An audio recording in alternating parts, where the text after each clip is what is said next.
I've always been interested in the space between things, that space on the other side of the boundary of what a thing is.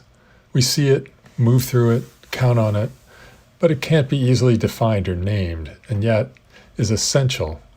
It's kind of like the silence between two notes of music. Take the silence away and the individual notes and rhythms disappear. In recent projects, I explored this undefined space through a series of site-specific pieces in natural settings. Here, the tree's angle and contours were traced on wood panels to define a tree-like space to suggest a different kind of tree, a tree defined by everything around it. My name is Kendall Baker, and I'm a member of Caldwell University's Visual Art and Design Department faculty. I teach studio art courses in sculpture, 3D design, drawing, and photography. Given the opportunity for a sabbatical leave, I wanted to take these investigations in a new direction. The KLI is an unusual scientific institute in an extraordinary historic building near Vienna, Austria, that hosts art science projects, and I contacted them.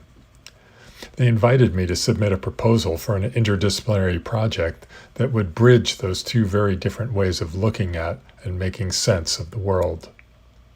I wasn't sure how to develop a compelling idea for a site-specific installation. In a lifetime of making art, I've always made my artwork in isolation, either in my studio or in the woods, alone, with no one looking over my shoulder, let alone interacting with me. This was all about to change.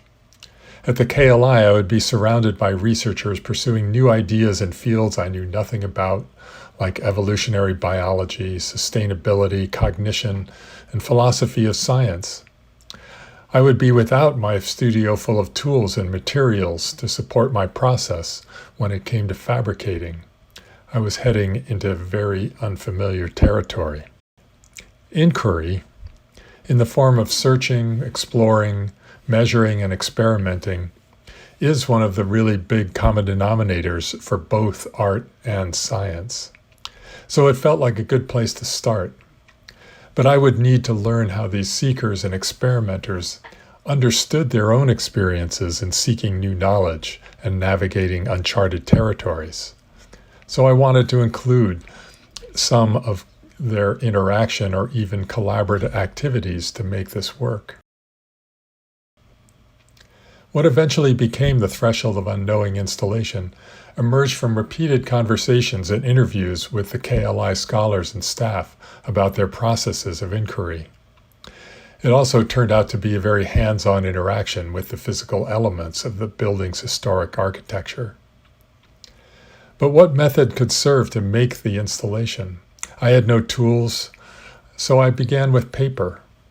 Making drawings with charcoal and watercolor led to playful 3D paper models as a way to explore the visual and spatial relationships.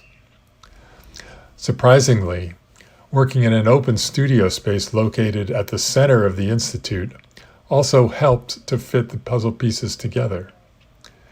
It may have been, too, that I was learning more about each person's investigative journey, and because the act of measuring, so important to both art and science, was becoming one of the guiding principles of the project.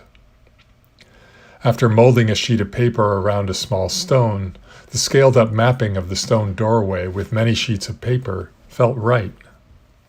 Maybe the molded sheets of paper all around this doorway that led into a dark space beyond could be about inquiry itself.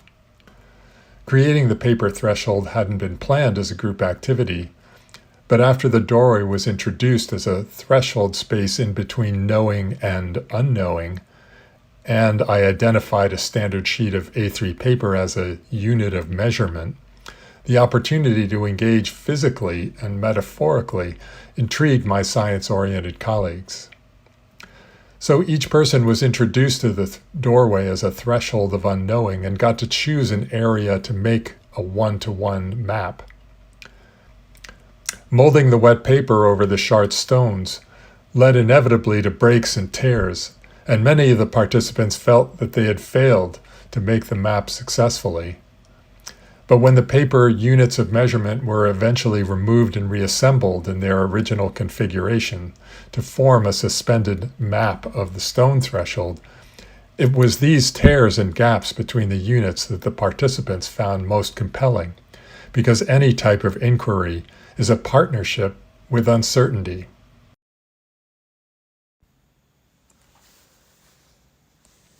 The residency came to a close soon after, and in the following days we all moved through the paper and stone thresholds, feeling the new relationship between the map and the territory, and knowing that each of us had a part in its creation.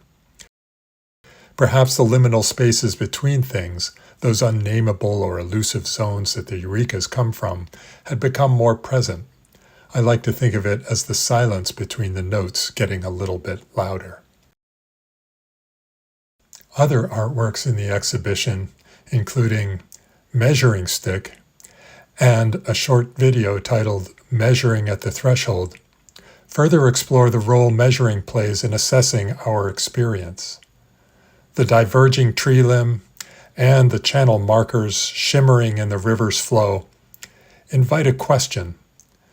Can measuring itself, enmeshed as it is with our desire for knowing, be seen as part of a deeper longing for the wonder of immeasurable possibility in all its baffling uncertainty?